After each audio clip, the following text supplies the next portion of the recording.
All right, so super short review just because I haven't made one in a while. I would like to because I have read a couple books. So the book I read was Perfume, The Alchemy of Scent by Claude Ellena. Obviously he's French because he's amazing at scent.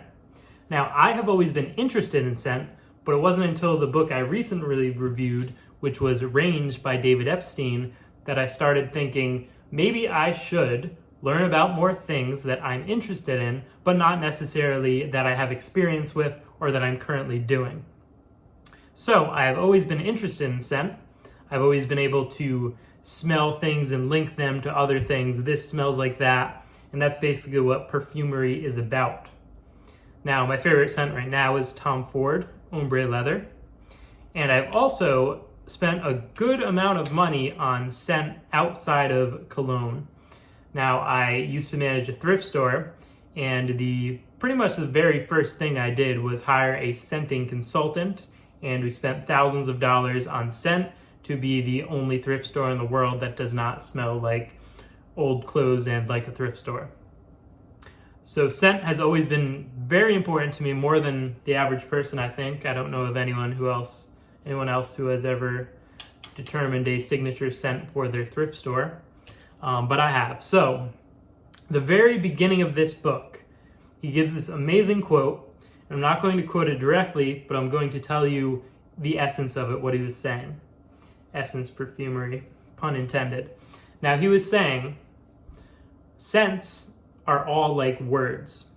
So, some are good, some are bad, but you really can't think of them in those terms as good or bad. He says it's more like you're using them as words in your sentence. So the words in your sentence can't always all be good. You're trying to get a point across with your perfume. You're trying to make a statement. And so by going in that way where you're thinking of these things as different notes, you have low notes, you have, sad notes, but they're all notes that lead into this beautiful symphony. And so the book is very technical at times, and he lists out pages and pages of, I have this chemical, and I have this chemical, and I have this chemical, and I have this chemical. So there's a lot of that. But that was just my favorite quote from the book, talking about how any scent can be merged with any other scent if you know what you're doing. Sort of like music theory. There's a sort of perfume theory. It's very similar to music. So you can create your own signature scents in that way. And you basically start with, there's like a bottom note, a mid note, and then a top note. So the bottom note is one that's very long lasting. Maybe it lasts for 24 hours or something like that. And then the mid note might last for, let's say, 8 hours. And there's a top note that lasts for maybe 2 hours. And so that's based on the actual molecules of what's in these little bottles. So some molecules, they're basically pieces of them go out in the air and it disperses very quickly. And then some over time are very consistent. And then the base notes are super consistent, just last a very long time. And so you're sort of matching at each level which individual molecules make sense together, and then which smell together, and then how long they last. And so there's a lot of science to perfumery, and there's a lot of patents and people creating new molecules. And you think of perfumery as maybe, you take a rose and then you get rose essence, and then maybe you mix something with that. But really what it is in the era of science is you take a rose petal and then you break that down and you isolate, okay, there's 192 different molecules in this rose petal that are throwing off different scents and different amounts. And you basically blend together all the scents of the whole world. You take some from rose selectively, not the entire rose. You could, though. You take some of the scents from rose, maybe take 5 of the molecules from that out of hundreds, and then you mix that with like 3 molecules from orange. And it's very complicated. I'm definitely not able to do it. The other interesting part is he said that you do go nose blind, even the pros.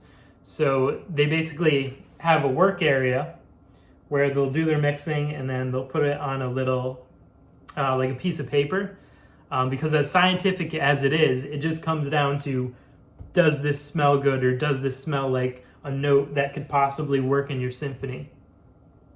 And so they put these on the pieces of paper, and then they leave and go to another area, and then like they come back and they'll smell it. They'll be like, okay, this one smells like this. They write it down in their journal. This one smells like this, write it down. And they're writing what it smells like, the intensity, what it smells like mixed with these other things. And basically, it's not much work per day because it's not something you can physically do long term. You can do it long term over a career, but not like 8 hours straight, because you just go nose blind and you can't smell anything anymore. So you work with maybe like 10 cents a day, cents, not cents, the money increment. 10 cents a day is what you're working with, and you're smelling those 10, and it's like, okay, I wrote that in my journal, I'm done for the day. So the crazy part is when you first go to school to become a perfumer, or when you first learn perfumery at home, you have to sort of take in all of these scents and catalog in your mind like thousands and thousands of different smells.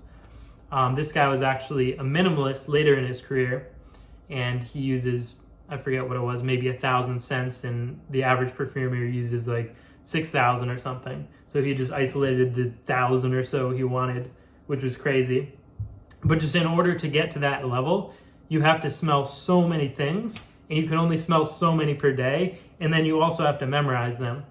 So the amount of money it would take to just get all of those samples lined up, smell them every day, the time it would take, is very difficult to be a perfumer. And it's also a job that isn't very common. He said there's only something like 10 perfumers come out of college per year and actually do the mixing. The rest do like marketing and promotion and stuff like that. But it's very difficult to become a perfumer because it's so much work, first of all, to become good at it. So much time and so many supplies that you need. And then even beyond that, there's not that many places hiring perfumers. So if you could invent a signature scent in a month, how many companies right now need a new signature scent?